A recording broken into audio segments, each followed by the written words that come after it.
When you ask most people about, bringing up weak muscles, what is the thing that they'll say to you? Plug in some accessory movements into your training regimen to kind of target those muscles.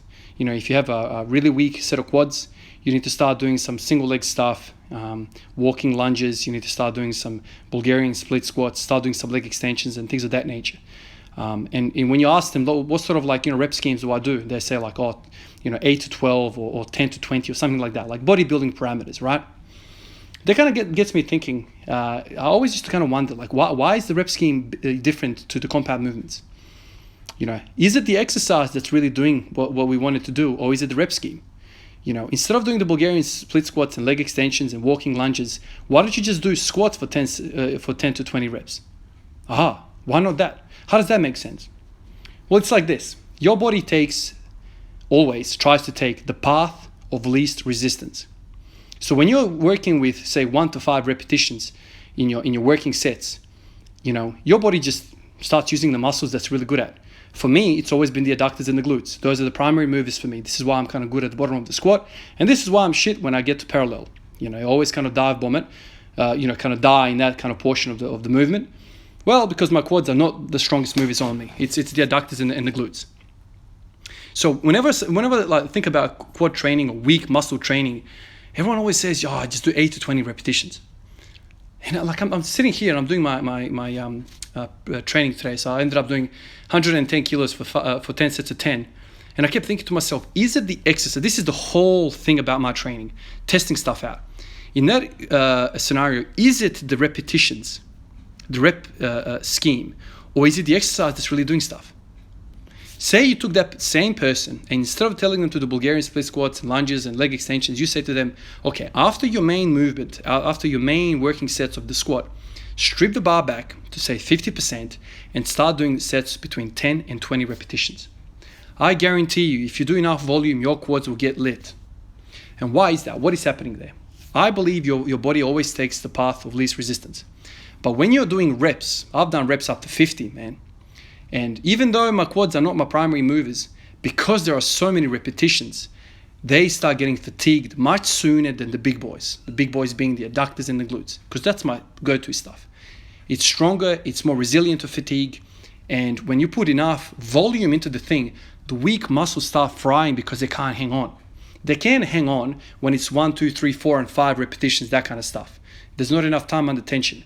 But when you are putting them through a lot of work, they start fatiguing. Right now, my quads are very uncomfortable. I'm struggling to do this recording. This is my second take because I had to go up and stretch it out because I'm that uncomfortable.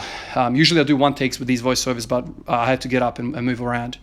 So I'm really, really uncomfortable with my quads. And for those of you that don't know, usually I don't feel my quads lit up. Usually my adductors and my glutes are the ones that kind of cause me soreness when I do these type of sessions like a pig squat or a 10 by 10 or something like this.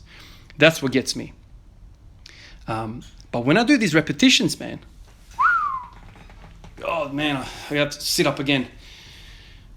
When I do these repetitions, man, my quads get lit up more than anything because there's just so much volume and the weak muscles have no other chance but to get involved in the movement.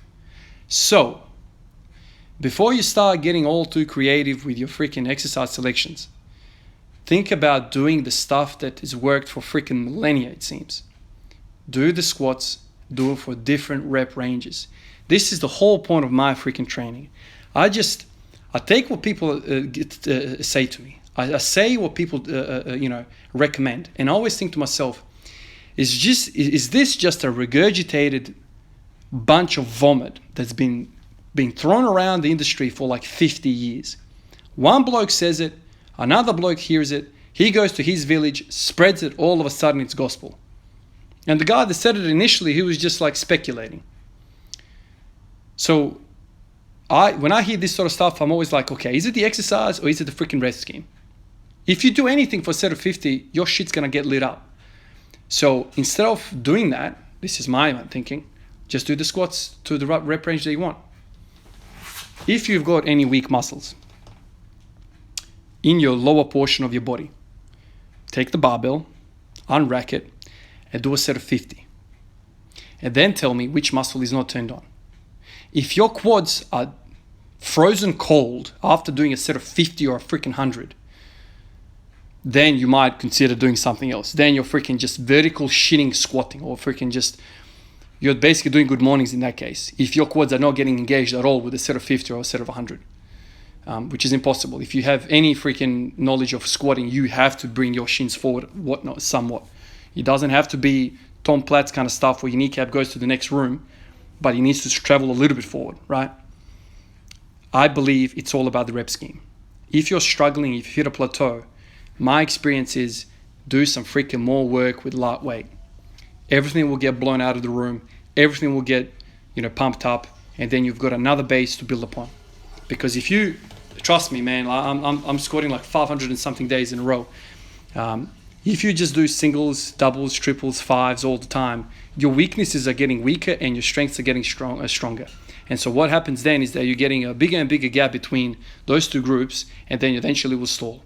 But if you go back to the builders, 10, 20, 30, 40, 50 rep sets, then you start bringing up even the small guys.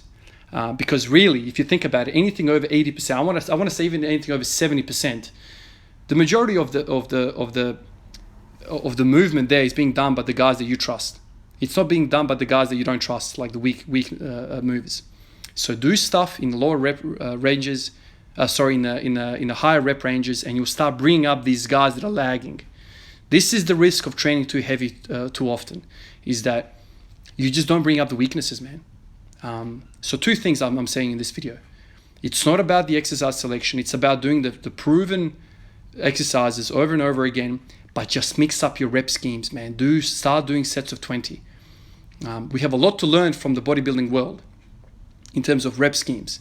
I don't think we need, as strength athletes, to have so much freaking variation in our movement.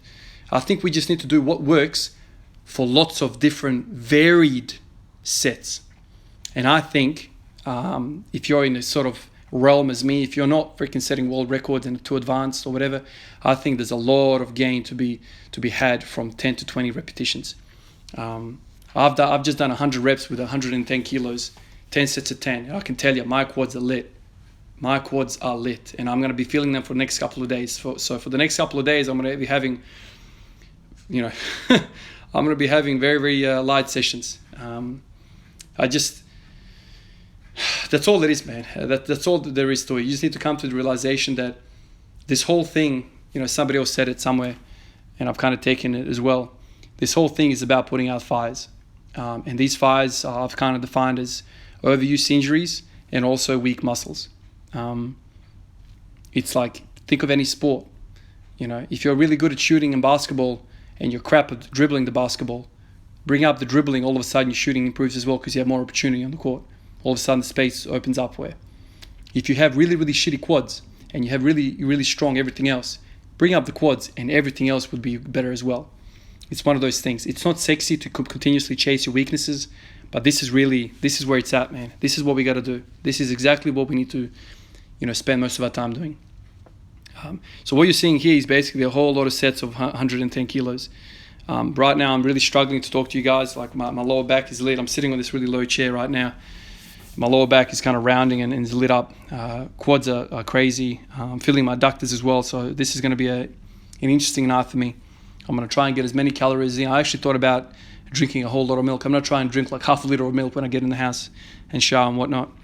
I'm not a guy that really eats a lot. I don't have the biggest appetite. I've always been the guy that kind of eats three times a day, and that's basically it. So anyway, I'll try and do that. Tomorrow I'm going to a night shift, so some more fun to be had there. But that's it, guys. Consider what I just said to you. Mix up your rep schemes. It's not about the exercise selection. It's about rep, variety, and selection. All right, guys, let me jump back into the house. Peace out. I'll catch you guys in the next one. Peace out.